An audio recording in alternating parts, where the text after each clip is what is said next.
مدینے کے جو انصاری صحابہ تھے، جب اللہ کے رسول کی دن رات یہ محنت و مشقت دیکھی تو سارے انصاری صحابہ نے مشورہ کیا، اللہ کے رسول کے ذریعے ہمیں ہدایت ملی، انہی کے ذریعے سے ہمیں دین اسلام ملا، انہی کے ذریعے سے ہمیں خدا کی معرفت ملی، ہمیں ہدایت ملی، انہی کے صدقے میں ہمیں جنت بھی ملے گا، ہمیں عزت ملی ہے، عظمت ملی ہے، شہرت ملی ہے۔ دیکھتے ہیں کہ اللہ کے رسول دن رات دین کے کاموں میں مصروف ہیں اور آقا کائنات کے مصارف بھی ہے، ان کے ذاتی اخراجات بھی ہے، تو سارے انصاری صحابہ نے مل کر کے جو ہے دولت اکٹھا کیا، کسی نے سونا لا کے دیا، کسی نے چاندی لا کے دیا، کسی نے کھجور لا کر کے دیا، اور یہ سارے مال کو جمع کیا، اور جمع کرنے کے بعد جو ہے اٹھایا اور بارگاہ رسالت میں پہنچے۔ یا رسول اللہ، یہ ہم غلاموں کی طرف سے یہ نذرانہ محبت و عقیدت ہے، اسے قبول فرما کر کے حوصلہ افزائی فرمائیے۔ اتنے میں اللہ تبارک و تعالی جبریل امین کو بھیجتا ہے، اے جبرائیل میرے حبیب کی بارگاہ میں جاؤ اور میرے آقا کو پیغام سنا دو، قل لا اسألکم علیہ اجرا۔ اے میرے حبیب اب بتا دو ان لوگوں سے کہ میں تم سے کوئی اجر نہیں مانگتا، میں تم سے کوئی انعام نہیں مانگتا، میں تم سے کوئی صلہ نہیں مانگتا، الا المودۃ فی القربا، میرے قرابت داروں کی محبت اور مودت کا مطالبہ کرتا ہوں۔ حضرات محترم، اللہ کے رسول نے ہمیں دین دیا، یہ بہت بڑا احسان ہے۔ اللہ کے رسول نے ہمیں خدا کی معرفت دی، یہ بہت بڑا احسان ہے۔ اللہ کے رسول کے ذریعے، کلمہ کے ذریعے، اسلام کے ذریعے ہمیں عزت ملی ہے، عظمت ملی ہے، ہمیں شہرت ملی ہے۔ اللہ کا شکر ہے کہ ہم اسلام کے ماننے والے ہیں، اسلام کے شیدائی ہیں۔ یہ کم بڑی دولت نہیں ہے، یہ کم بڑی دولت نہیں ہے۔ ہم اس لیے کہ ہم مسلمانوں کے گھر میں پیدا ہوئے ہیں۔ اسلام کیسی دولت ہے؟ اسلام جو ہے کتنی مشقتوں کے بعد حاصل کیا۔ اگر پوچھنا ہے تو حضرت بلال سے پوچھو، اگر پوچھنا ہے تو صدیق اکبر سے پوچھو، اگر پوچھنا ہے تو حضرت عمر بن خطاب سے پوچھو، اگر پوچھنا ہے تو حضرت عثمان ذو النورین سے پوچھو، اگر پوچھنا ہے تو سعد ابن وقاص سے پوچھو، اگر پوچھنا ہے تو صہیب سے پوچھو، اگر پوچھنا ہے تو بلال سے پوچھو۔ یہ وہ عظیم شخصیات ہیں جنہوں نے اسلام کے لیے اپنی جان کو خطرے میں ڈالا ہے، اپنے مال کو قربان کیا ہے، اپنا تن من دھن سب کچھ قربان کیا ہے، تب جا کر کے اسلام کی دولت ملی ہے، تب جا کر کے رسول کونین کی محبت کی دولت اسے ملی ہے۔ ہمیں تو جو ہے بڑی آسانی کے ساتھ نماز مل گئی ہے، بڑی آسانی کے ساتھ روزہ مل گیا، بڑی آسانی کے ساتھ قرآن مل گیا، بڑی آسانی کے ساتھ حدیث کی کتابیں مل گئی، بڑی آسانی کے ساتھ ہمیں علماء مل جاتے ہیں، دین کو سمجھانے والے مل جاتے ہیں، دین سکھانے والے مل جاتے ہیں۔ ہم اس کی اہمیت کو کیا جانے، کتنی مشقتوں کے بعد اسلام ملا۔ یہ اسلام کی عظیم دولتیں جو اللہ کے رسول نے دیا، یہ کم بڑا احسان نہیں۔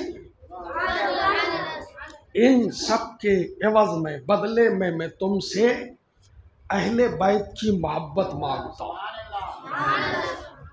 اور جب آپ قرآن مجید فرقان حمید کا مطالعہ کریں گے تو اللہ تبارک و تعالیٰ نے اس روئے زمین پر ایک نہیں بلکہ کم و بیش 1,24,000 انبیاء کرام کو اس روئے زمین پر اللہ نے بھیجا، بندوں کی اصلاح کے لیے، بندوں کی ہدایت کے لیے، بندوں کی اصلاح کے لیے، بندوں کو معبود حقیقی کی بارگاہ میں جھکانے کے لیے، بندوں کے دلوں میں خوف خدا ڈالنے کے لیے اللہ تبارک و تعالیٰ نے انبیاء کرام کی جماعتوں کو، رسولان اعظام کی جماعتوں کو بھیجا ہے۔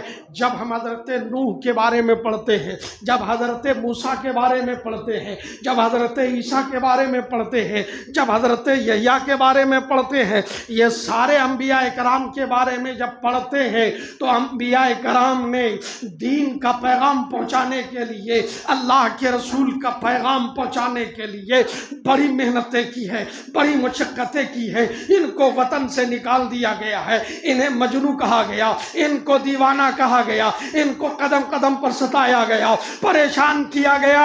کس کو پریشان کیا گیا؟ جو ایمان کی دولت دینے والے ہیں، جو ہدایت کی دولت دینے آئے ہیں، جو صراط مستقیم کی دولت دینے آئے ہیں، جو آخرت سنوارنے آئے ہیں، اللہ کے کائنات کی بارگاہ تک پہنچانے کے لیے آئے ہیں، ان کو پریشان کیا گیا ہے۔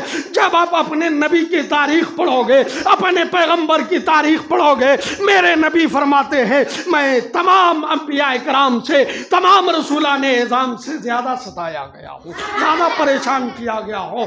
میرے دوستو، بڑی آسانی کے ساتھ ہمیں یہ دین نہیں ملا ہے، دین کے احکام نہیں ملے ہیں، دین کے مسائل نہیں ملے ہیں، اللہ کی معرفت ہمیں آسانی کے ساتھ نہیں ملی ہے۔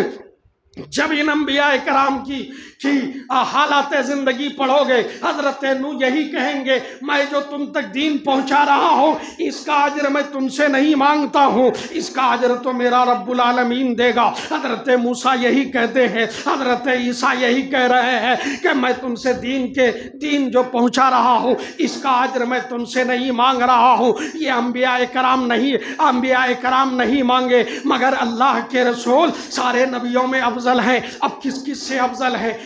حضرت آدم صفی اللہ سے افضل ہے، ابراہیم خلیل اللہ سے افضل ہے، موسیٰ کلیم اللہ سے افضل ہے، عیسیٰ روح اللہ سے افضل ہے، تمام نبیوں سے فضل و کمال میں افضل و اعلیٰ ہے۔ تو جب ان انبیاء کرام نے نہیں مانگا دین پر اجر، تو رسول کونین کو بظاہر نہیں مانگنا چاہیے، نہیں مانگنا چاہیے۔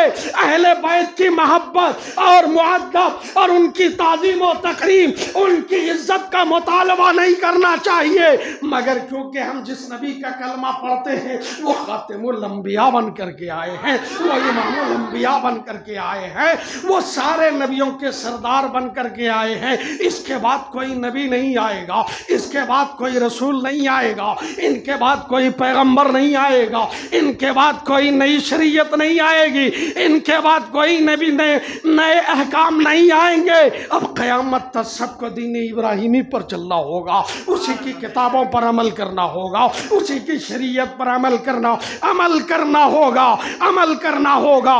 اللہ کے رسول کے وصال فرمانے کے بعد تاریخ جنہوں نے اسلام کی تاریخ پڑھا ہے، تب سے اسلام کو بگاڑنے کی سازش شروع ہوئی ہے۔ حضرت ابو بکر کے دور میں بھی دین کو بگاڑنے کی سازش کی گئی، اس کے بعد حضرت عمر تک تو ٹھیک چلا، اس کے بعد حضرت عثمان ذوالنورین خلیفہ بنے، دین کو بگاڑنے کی کوشش کی گئی۔ حضرت علی کے زمانے میں بھی دین کو بگاڑنے کی کوشش کی گئی۔ اس کے بعد حسین کا دور آیا، حسین کا زمانہ آیا، اس کے دور میں بھی دین کے شبیہ کو بگاڑنے کی کوشش کی گئی۔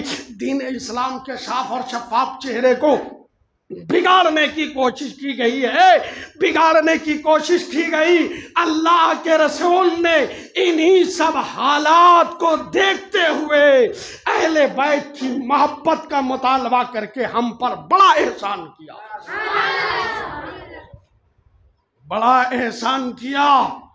اس سوال کو یاد رکھیے گا کہ اہل بیت کی محبت کیوں مانگا، میں جواب انشاءاللہ بعد میں دوں گا، یہ مجھے یاد دلائیے گا۔ اب اہل بیت کون ہے؟ اہل بیت کون ہے؟ بڑی غور سے سنیے گا، بڑی گہری بات آپ سے کر رہا ہوں، پوری توجہ کے ساتھ سنیے گا۔ اہل عربی کا لفظ ہے، اہل کا مطلب ہوتا ہے والے، بیت کا مطلب ہوتا ہے گھر والے۔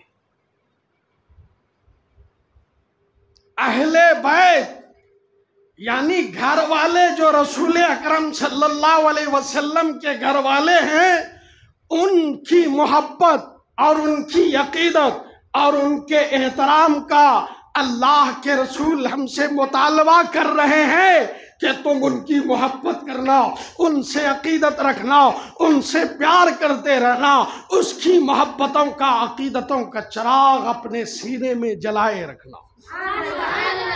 یہ کون ہے؟ اللہ کے رسول ہے۔